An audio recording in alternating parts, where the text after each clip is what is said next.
Hallelujah. सबको जय मसीह की। परमेश्वर पिता का धन्यवाद करते हैं आज के इस सुंदर से दिन के लिए कि प्रभु ने अपने अनुग्रह से हमें एक नया दिन दिखाया। तो प्रियो, हम आज के मनन पर चलते हैं और आज का वचन है मत्ती 5 अध्याय और उसका 11 और 12 पद। उसमें इस तरह से लिखा है, धन्य हो तुम अब मनुष्य मेरे कारण तुम्हारी निंदा करें। धन्य हो तुम जब मनुष्य मेरे कारण तुम्हारी निंदा करें और सताएं और झूठ बोल बोलकर तुम्हारे विरोध में सब प्रकार की बुरी बात कहें। तब आनंदित और मगन होना, क्योंकि तुम्हारे लिए स्वर्ग में बड़ा फल है, इसलिए कि उन्होंने उन भविष्यवक्ताओं को जो तुमसे पहले थे इसी रीति से सताया था। हालेलुया।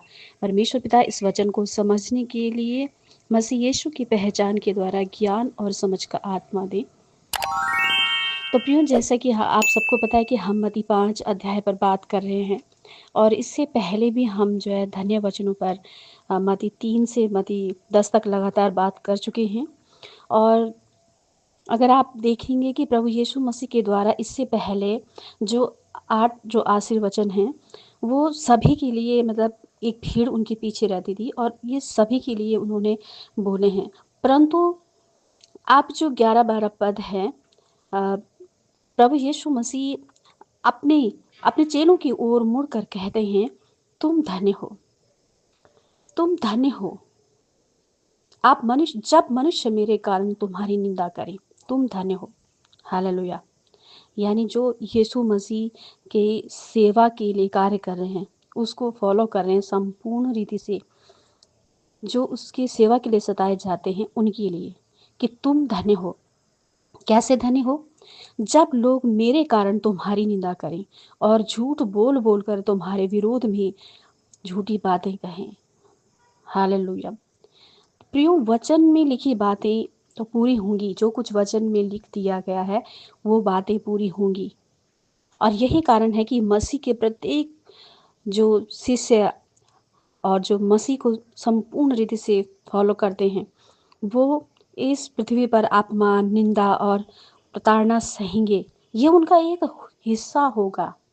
उनके लिए चैन और विश्राम आत्मा में है, लेकिन इस संसार में उनका हिस्सा यही है कि उन्हें कई बार अपमान से, निंदा से और प्रताड़ना से ऐसे गुजरना होगा। पर ऐसी स्थिति आने पर एक विश्वासी को क्या करना चाहिए? जैसे संसारिक लोगों पर अगर ऐसी स्थिति आती है तो उनके उनके जीवन में उथल-पुथल होती है। ऐसी सिचुएशन आती है कि वो आत्महत्या के बारे में सोचते हैं, रोते रहते हैं, तनाव में चले जाते हैं। लेकिन एक विश्वासी के लिए, एक मसीह के पीछे चलने वाले व्यक्ति के लिए ऐसी बातें आनंद और मगन की होनी चाहिए, क्योंकि वचन कहता है कि तुम आनंदित और मगन होना। हालेलुया। लेकिन प्रियो, हम कैसे समझ सकते हैं इन बातों को? क्या बाइबल में ये सब बातें हैं कि सताव आने पर कोई आनंदित कैसे हो सकता है? जी, प्रेरितों के काम और उसका 5 पद और 40 और 41 पद में हम ये बातें देख सकते हैं। और बहुत सी बाइबल के अंदर ये बातें मिल जाएंगी, क्योंकि उसमें इस तरह से लिखा है, तब उन्होंने उसकी बात मान ली और प्रेरितों को बुलाकर पिटवाया और यह आदेश देकर छोड़ दिया कि यीशु के नाम से फिर कोई बात न करना। 41 पद में, वे इस बात से आनंदित होकर महासभा के सामने से चले गए कि हम उसके नाम के लिए अपमानित होने के योग्य तो ठहरे। हालेलुया। आप सबको पता है कि जब प्रेरित प्रभु यीशु मसीह के चेले पतरस और जो तमाम जो चेले थे, ये प्रभु यीशु मसीह की गवाहियाँ देते थे, वो हमारा उद्धार करता है और एक सच्चा सुसमाचार, पापों की क्षमा का मैसेज दुनिया को दे रहे थे। तो उसी बीच महायाजक और जो कुछ सदूकी जो लोग थे, उन्होंने जो है प्रेरितों को पकड़कर जो है बंदी गृह में डाल दिया और उन्हें जो है पीटा, उन पर बहुत तरह के आरोप लगाए। लेकिन वहीं पर एक गम्लीएल नाम का एक व्यक्ति होता है जो कहता है कि आप अभी जो है ये परमेश्वर की अगर ओर से है तो ये बंद हो जाएगा, अगर नहीं है तो तुम, मतलब उनको समझाता है कि जो है इन्हें छोड़ दो, परमेश्वर की ओर से होगा तो आप इसको कुछ कर नहीं सकते, अगर परमेश्वर की ओर से नहीं होगा तो ये खुद ही बंद हो जाएगा। तो वो उनको पिटवा कर छोड़ देते हैं। लेकिन जब उन्हें पिटवाया जाता है तो क्या वो रोते हुए बाहर आते हैं? वचन कहता है कि वे आनंदित हुए। किस बात से? इस बात से कि हम उसके कारण, किसके कारण? प्रभु यीशु मसीह के कारण।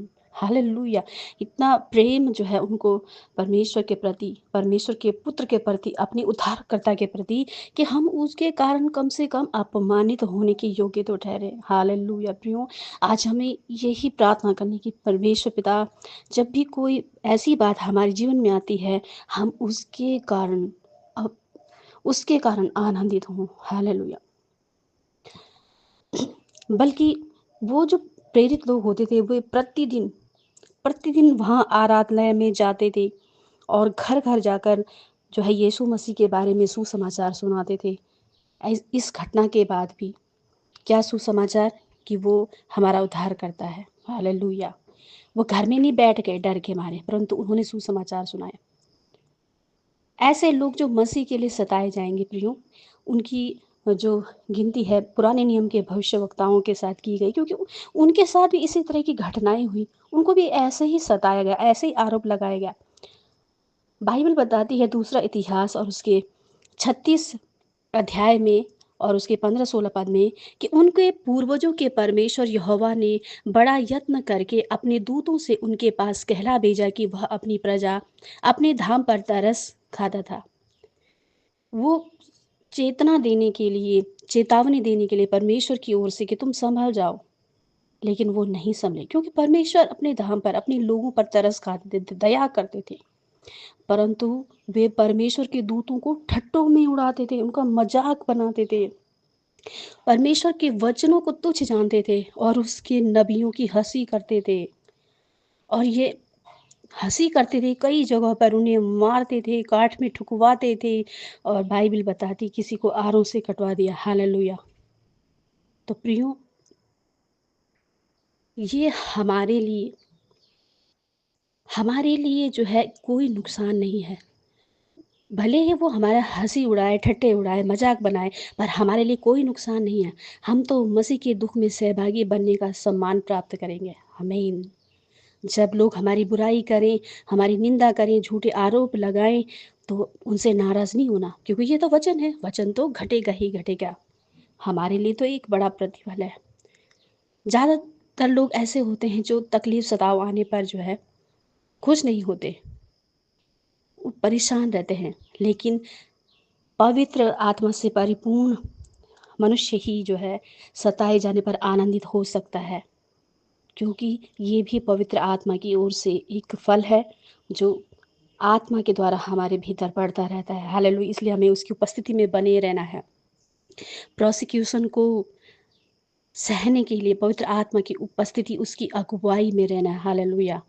और कई बार ऐसा होता है कि परमेश्वर भी खुद ही अलाउ करते हैं हमारे जीवन में, ये आने देते हैं सताव को। वो देखना चाहते हैं कि क्या हम सच में उसकी हुजूरी में हैं, उसकी इच्छा के अनुसार जी रहे हैं। कई बार हमारे विश्वास की भी परख होती है। हालेलुया! लेकिन हमें क्या करना है? हमें आनंद करना है। क्यों आनंद करना है? क्योंकि स्वर्ग में बड़ा फल है, बाइबल बताती है। एक हमारा बड़ा पुरस्कार है, और वो पुरस्कार है कि हम स्वर्ग राज के भागी हैं। हालेलुया! जो कि संसारिक लोग नहीं है, जो मसीह को विश्वास नहीं करते, वो नहीं है। हमारे लिए पुरस्कार है कि हमारे लिए स्वर्ग राज्य में एक विरासत है, हमारा एक भाग है। हम वहाँ पर परमेश्वर को देखेंगे, ये हमारा भाग है, क्योंकि दूसरे लोग नहीं देखेंगे। हम उसकी संतान होंगे, क्योंकि दूसरे लोग नहीं होंगे। यही तो हमारा पुरस्कार है। हालेलुया! उसके साथ सिंहासन पर बैठेंगे। हालेलुया! और रोमियो की 8 और उसके 18 पद में लिखा है, क्योंकि हमारा पल भर का हल्का सा क्लेश हमारे लिए बहुत ही महत्वपूर्ण और आनंद और महिमा उत्पन्न करेगा। आमीन। आनंद और महिमा उत्पन्न करेगा, पल भर का क्लेश बताती है बाइबल इसे। हालेलुया! तो प्रियो, सताव, कोई भी सताव हो, कोई भी हमारे विषय में झूठ बोले, कोई भी हमारी निंदा करे, हमें ठट्ठों में उड़ाए, हमारे साथ उन पुराने भविष्यवक्ताओं के समान व्यवहार करे, परंतु हमें आनंदित और मगन होना है, क्योंकि स्वर्ग का राज्य हमारा है। हम जयवंत हैं, हम फलवंत हैं और बलवंत हैं, और प्रतिदिन प्रभु यीशु मसीह के साथ जय के उत्सव में चलते हैं। आमीन। हालेलुया! तो परमेश्वर पिता इस वचन के निमित्त आपको ढेरों आशीष दे। गॉड ब्लेस यू सबको। जय मसीह की।